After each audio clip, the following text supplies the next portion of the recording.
Welcome. Today we're doing a deep dive into habits. Ooh, fun. Yeah. Specifically, we're looking at Atomic Habits. Yeah. It's by James Clear. Yes. Have you read it? I have. Yeah, it's great.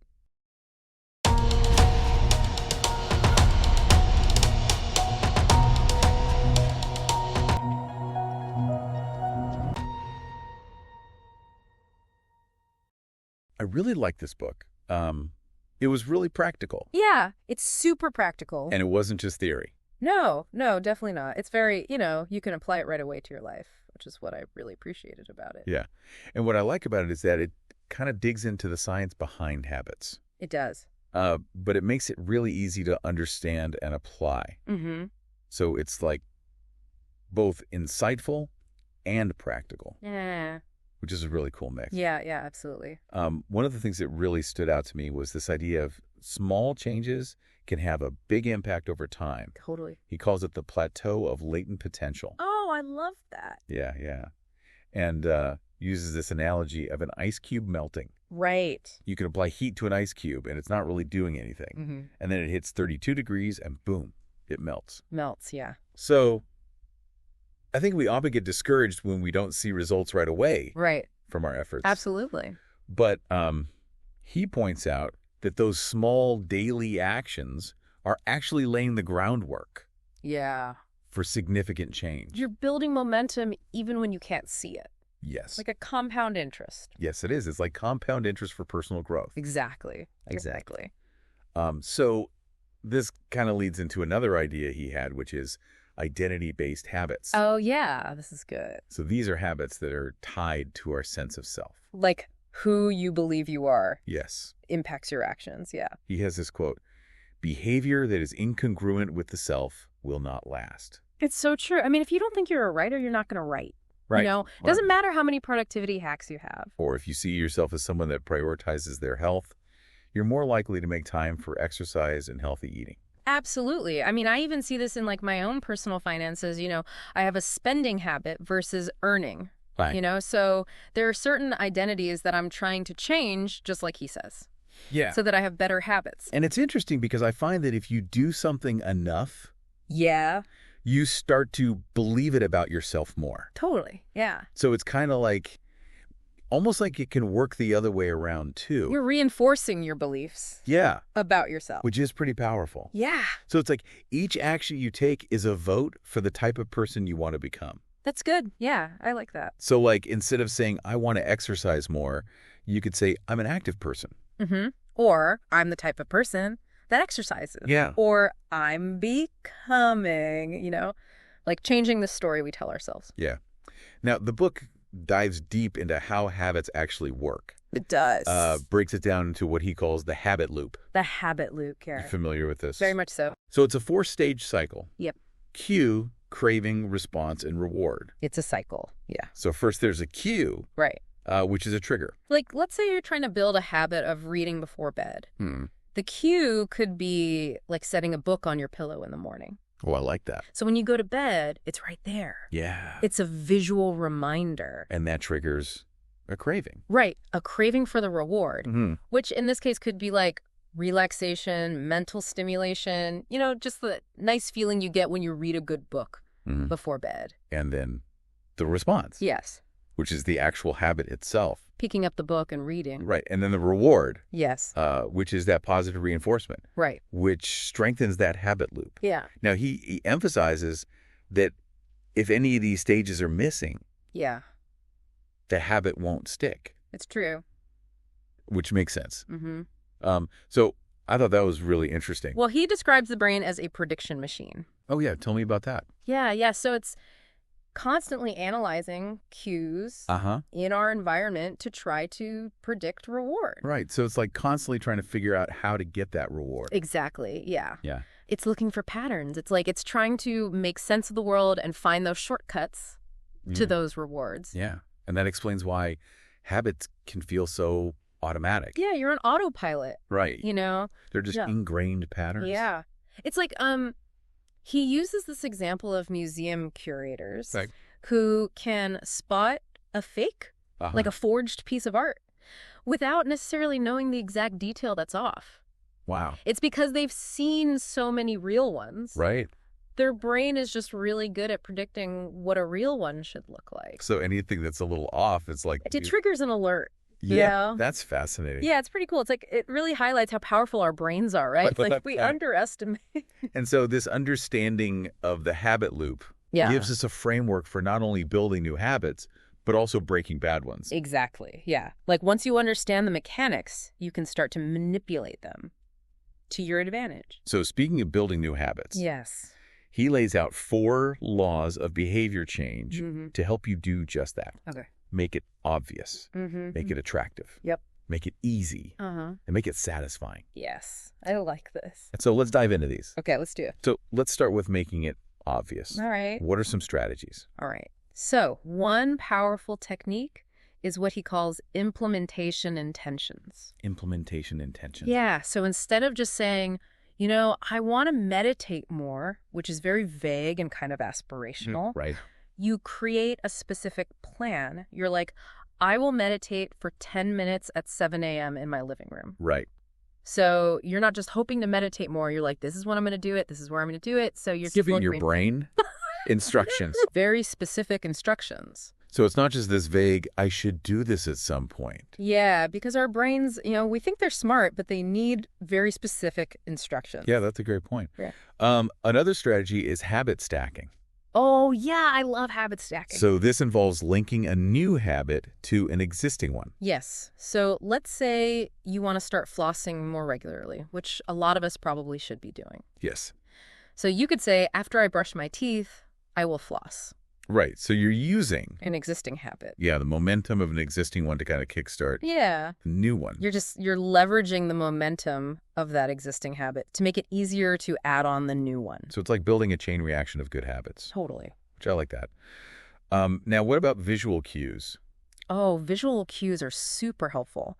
I mean, if you want to work out in the morning, you know, lay out your workout clothes the night before. You know, if you want to eat healthy snacks, make sure they're like front and center in your fridge. You know, make it very obvious and visually appealing. Right. So you're designing your environment. Yes.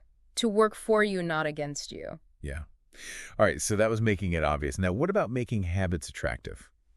Oh, this is fun. Yeah, I like this one.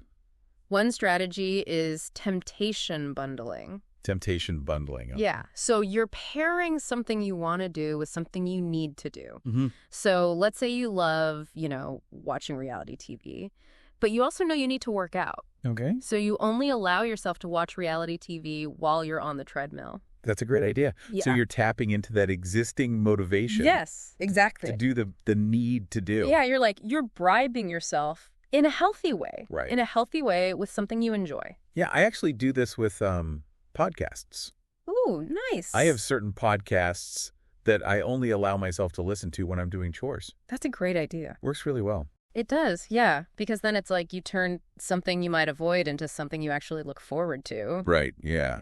And Clear also talks about the power of our social environment. Oh, this is huge. Yeah. Yeah, our habits are so influenced by the people around us. So, you know, if you're trying to, like, quit smoking. Right. You know, hanging out with a bunch of smokers is probably not going to help you. Yeah. And he shares the story of the Polgar sisters. Oh, yeah, the chess prodigies. Yeah. Have you heard of them? Yeah, so their father, like, he created an environment completely centered around chess. Wow. Like, they were homeschooled, and they spent almost all their time with other chess players. So for them, playing chess for hours every day wasn't a chore. It was, like, fun and social. Wow, that's pretty amazing. So their perception of a habit was shaped by their environment. Yeah, and it wasn't just what they were doing, it was who they were surrounded by. That's a good point. Yeah, it creates that sense of, like, shared identity and belonging. Right. It's not just you doing this thing on your own. It's like... We're part of a group, yeah. Right. You're part of a tribe. Right. So we've made our habits obvious. Yes. Attractive. Now, how do we make them easy? Okay, well, this is all about reducing friction. Okay. Right. You want to make those good habits as easy as possible. Right, because if it feels like a chore to even start, you're not going to do it. Yeah. Right. So if you want to eat healthier, you know, keep those healthy snacks like front and center in your fridge, easy to grab. Right. Makes sense. If you want to work out, lay out your clothes the night before. Yeah.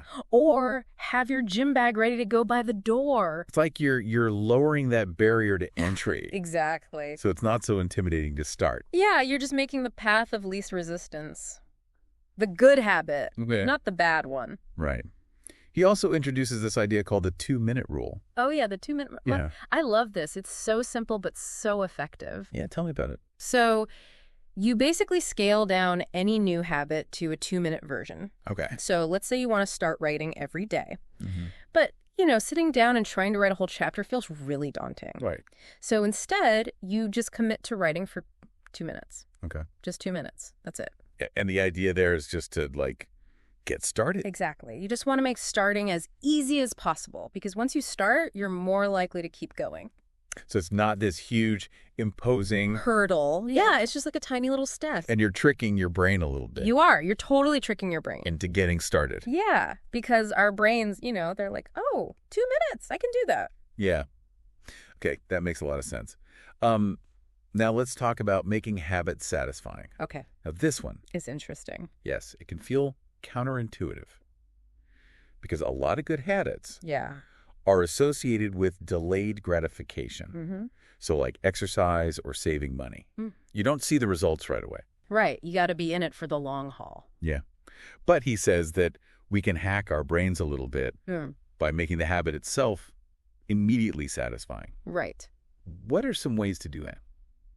So one way is through habit tracking, Okay. which I am a huge fan of habit tracking. It could be as simple as marking an X on a calendar every day you complete your habit. Yeah.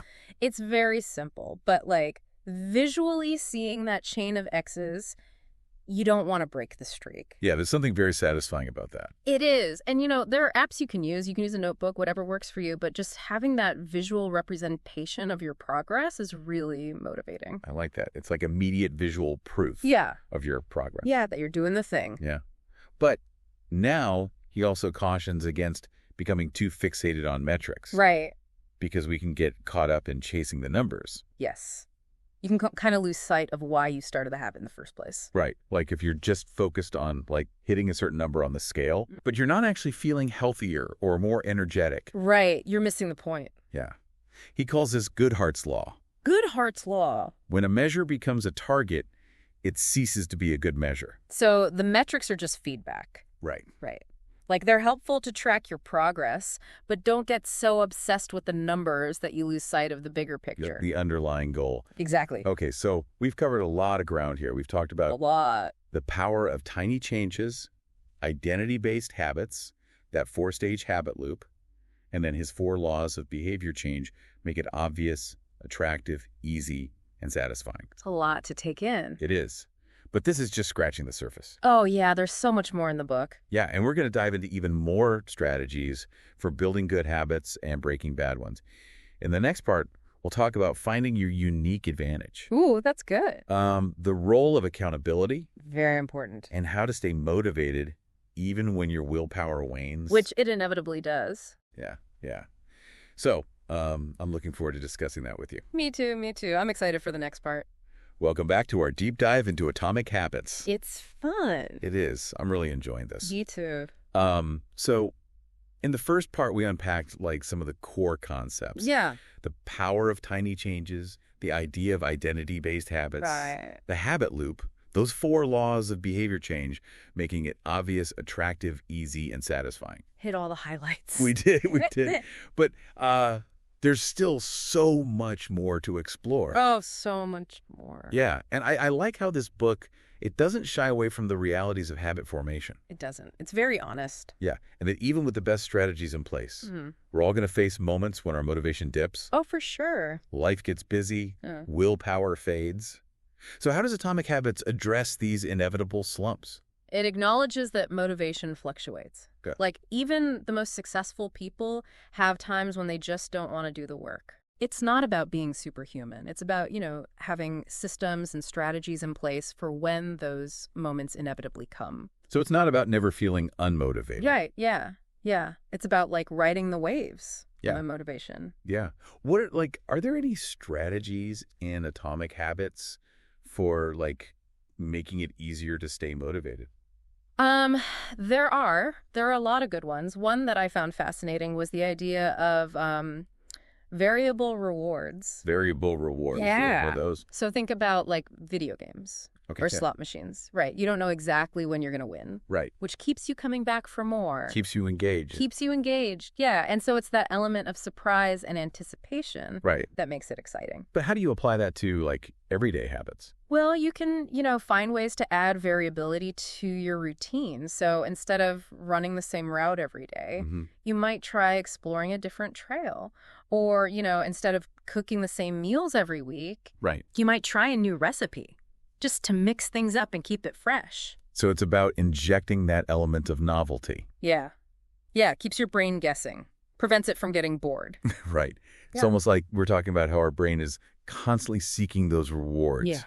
So you're providing that reward, but you're keeping the brain guessing a little bit. Totally. So it's not just about making the good habit, easy and convenient. It's also Mhm. about making it fun Yeah. and enjoyable. Yeah. You want to make those good habits something you want to do, Right. not something you have to do.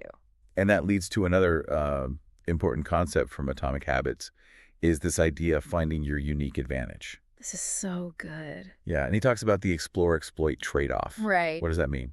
So it's recognizing that there are different phases to habit formation Okay. and different strategies are going to work better Uh-huh. at different stages. So in the beginning, it's important to explore, like try new things, experiment with different habits, figure out what feels natural to you. So it's like you don't walk into a store and buy the first outfit you see. Right, exactly. You browse around, try things on, and then you kind of figure out What fits, what looks good on you, what expresses your personal style. right what you actually enjoy wearing. Yeah, totally. So it's the same with habits. You're experimenting, you're trying things out, and then you're finding what clicks. And then once you've identified some habits that seem promising, Yeah. then you can shift into this exploit phase where you focus on those. Yeah, you refine them, make them automatic. Yeah. So it's about finding that sweet spot where your natural inclinations and the demands of the habit align. Right. And if you're fighting your own nature, Yeah. it's going to be so much harder to make that habit stick. Yeah, that makes a lot of sense. Yeah. And so self-awareness is really important here, like really taking the time to reflect on your past experiences, your strengths, your weaknesses, Mhm. what activities have you enjoyed in the past, Yeah. what are you naturally good at. Those are clues Right. to finding habits that are going to work for you. And it's interesting because he also talks about the role of luck Oh, yeah. in success. This is important. Yeah. And he uses the example of Michael Phelps. Right. The Olympic swimmer. And he's like, obviously, Michael Phelps put in an incredible amount of work, Yeah. but he was also really lucky to be born with a body that's perfectly suited for swimming. Yeah. Genetics matters. Yeah. Like some people just have natural advantages in certain areas, Right. but that doesn't mean we're all victims of fate. And so he argues that even if you can't find a quote-unquote game where the odds are naturally in your favor, you can create one Yeah. by combining your skills Right. in a unique way. Yeah, you can kind of create your own luck. Yeah. He gives the example of Scott Adams, Who's that? the creator of Dilbert. Oh, yeah. Okay. So Adams was a good cartoonist. He was a funny writer. Mm-hmm. But individually, those skills might not have been enough to make him super successful, Right. but by combining them. Yeah, he created something unique Yeah. that stood out. Yeah. It's like taking two like pretty ordinary ingredients Yeah. and then you combine them. And you get magic. Yeah. Yeah. You become like the outlier. Yeah. Yeah, the exception to the rule. Yeah. So it's not just working hard. It's about working smart. Mm-hmm. It's about choosing the right habits. The ones that play to your strengths, Yeah. minimize your weaknesses. So we've talked a lot about building good habits, but what about breaking bad ones? Ooh, the flip side. This can feel much harder. It can. It's like, why is it so much easier to, Fall back Yeah. into those bad habits. yeah, totally. So what insights does Atomic Habits offer in this area? Well, you basically apply the same principles, Okay. but in reverse.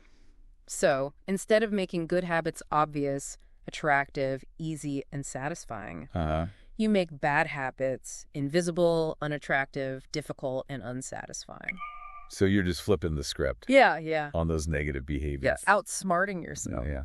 If you want to eat less junk food, Don't keep it in the house. you don't keep it in the house, right? Yeah, yeah. Or like if you want to watch less TV, Mm-hmm. maybe you like hide the remote or unplug the TV. It's about making it inconvenient Yes. to engage in those bad habits. Increase the friction. Yeah. Yeah. It's like you're almost like playing this game of outsmarting yourself. You are. Because we know ourselves, right? We know our weaknesses. And he tells a really interesting story about the invention of the cash register. Oh, I don't know this one. Tell me. So before cash registers, employee theft was a huge problem. Really? I didn't know that. Yeah.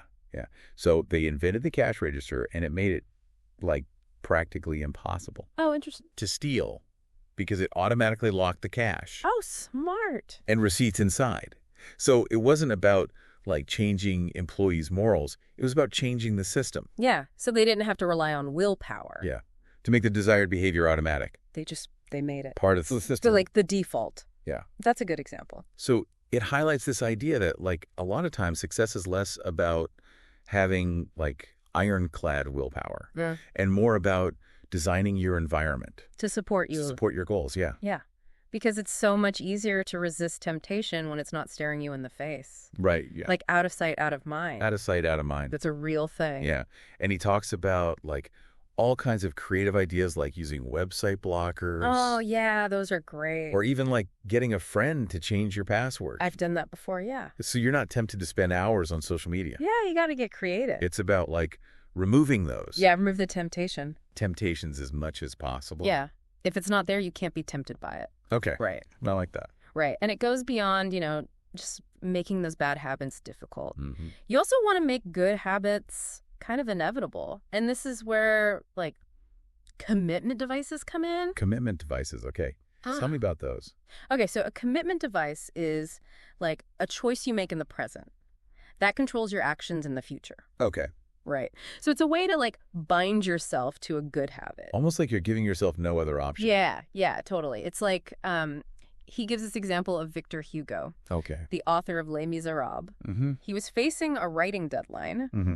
but he kept getting distracted. Yeah. So he asked his assistant to lock away all of his clothes except for this big shawl. Wow. So we couldn't leave the house. He couldn't leave the house. He had no other option but to stay home and write. That's commitment. Right. Yeah. I mean, that's extreme, Yeah. but, it worked for him. So he's removing the option of procrastination Yeah. by making the desired behavior the only choice. Exactly. It's like you're taking away those escape routes. I like that. Yeah.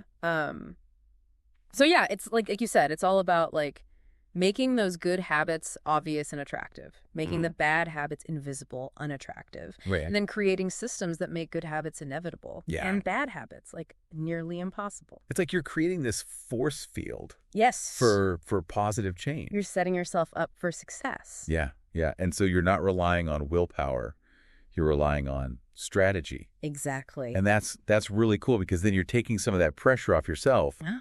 And you're just using your brain to figure out how to make it work for you. Using that knowledge to your advantage. Yeah. Yeah. Now, we've covered so much, but there's one more area of atomic habits we haven't explored yet, and it's accountability, Oh, yeah. Accountability is huge. especially when that motivation wanes. Oh, for sure. I mean, Yeah. we all need a little extra support sometimes. Right. So we'll dive into that in the next I part. will. And some additional strategies for making sure those good habits stick. Yeah, because that's the ultimate goal, right? Yeah, we want them to stick. We don't want them to be like these fleeting Yeah, we want them to be lasting. things that we try and then we Yeah. give up. And we'll give you the tools to do that in the next part. Stay tuned.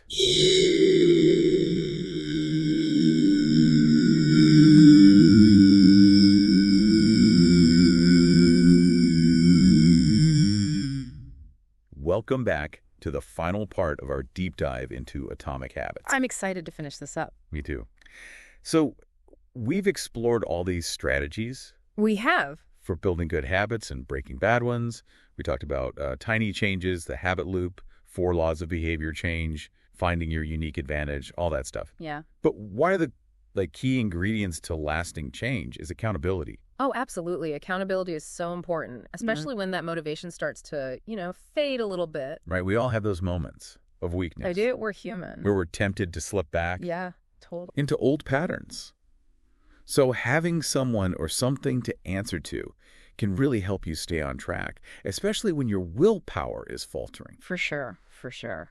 So how does Atomic Habits, how does it suggest we build in accountability? Well, one approach he talks about is a habit contract. Okay. Habit contract, what is that? It's basically a formal agreement Okay. that adds a cost to not following through with your habit. Because Okay. it could be as simple as telling a friend about your goal Right. and asking them to check in with you regularly. Right. Or it could be, putting some money on the line. Okay. Like if you don't stick to your commitment, you lose something. So you're raising the stakes a little bit. You're raising the stakes. Yeah. Yeah. And he has this really compelling story about Brian Harris, an entrepreneur I love this story. who used a habit contract to reach his weight loss goals. Yeah, he was really struggling Okay. with consistency. Hmm. So he decided to make a public announcement on his blog. Oh, wow. Okay. Yeah, promising to lose a significant amount of weight Mm. in a specific time frame. And he even pledged to donate a large sum of money to a charity that he disliked Yeah. if he failed. Oh, wow. Okay, so that's some serious accountability there. He put his money where his mouth is. Yeah, but it worked. It worked. The fear of public humiliation and, donating to this charity that he hated kept him accountable, and he actually ended up exceeding his goal. Wow. Yeah. That's pretty amazing. Mm-hmm. And you don't necessarily have to go to those extremes. You don't. You can just find a workout buddy or join a group fitness class. Just having that social support Yeah, makes a difference. can make a huge difference. So it's about finding what works for you, Yeah, experiment. but build in some kind of structure that helps you stay motivated and on track. Mm-hmm. Now, one of the things that stood out to me in Atomic Habits is the discussion about the difference between immediate and delayed rewards. Oh, yeah. It's so hard. Yeah, how our brains are just wired for instant gratification. Our brains want that dopamine hit Right, right now. right. And it makes it so challenging to stick to habits that have long-term payoffs. Yeah. I mean, it explains why it's so much easier to reach for the cookie Right. than it is to, resist it, even when you know it's not good for you. Right. So are we fighting a losing battle here? No, Atomic Habits actually explains that it's not our fault. Like, our brains are wired this way for a reason. It goes back to, our ancestors, the hunter-gatherers. They had to focus on survival. Yeah. In the present moment. It wasn't like plan for retirement. Yeah, It was like right. eat, Find food. stay alive. Yeah. Okay. So, but now those impulses, they don't really serve us very well. Right. Especially in today's world. Totally. So that's where the strategies from Atomic Habits come in. Okay. So one way to address this is to find ways to make those good habits that have those long-term payoffs Mm-hmm. more immediately satisfying. Okay. So how do you do that? Yeah. So if you're trying to build the habit of exercising, maybe you reward yourself with a healthy smoothie or a relaxing hot bath afterwards. So you're pairing that long-term reward of fitness and health with like a more immediate one. Yes.